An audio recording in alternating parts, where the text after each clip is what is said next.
প্রচণ্ড গরমে যেখানে প্রতিবেলাতেই সবজি সব কিছু ঝলসে যাচ্ছে, সেখানে আমি ফ্রিজ ছাড়াই কীভাবে সংরক্ষণ করা যাবে সেটার একটা নতুন পদ্ধতি দেখাচ্ছি। প্রথমে নিয়ে নিয়েছি একটা মাটির হাঁড়ি।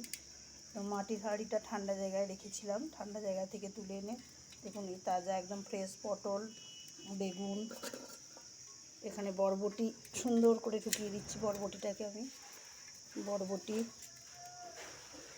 আর হচ্ছে মাটির কটোরার মধ্যে আমি কাঁচা লঙ্কাগুলো মোটা ছাড়িয়ে নিয়েছি।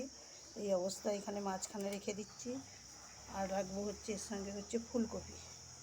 ফুলকপিটা এখানে আর ধরবে না, তাই এর মধ্যে আর রাখছি না, এর মধ্যে রেখে দিচ্ছি। দুটো পাতিলেবু, পাতিলেবুগুলো রাখতেও পারেন নাও পারেন, এটা আপনার সম্পূর্ণ বিষয়। এবার ঢেকে দেবো আমি পুরো, এইভাবে ঢাকা থাকবে আগামী 2 দিন। কোনোভাবেই একদম নষ্ট হবে না, সবজিগুলো তাজা থাকবে। 24 ঘন্টা খুব সুন্দর তাজা থাকে, তারপরে আর পরের 24 ঘন্টা তাজা থাকে, তবে তাজার পরিমাণটা একটু একটু মিয়ানো মতো হয়ে যায় আর কি। এইভাবে সবজি সংরক্ষণ করে রাখা যায় ফ্রিজ ছাড়াই। আর যেভাবে লোডশেডিং হচ্ছে এই পদ্ধতিটা অবলম্বন করে দেখতে পারেন, ভীষণ ভালো পদ্ধতি এবং একদম খরচ খুবই কম। একটা 25-30 টাকার হাঁড়ির মধ্যেই এটা হয়ে যায়।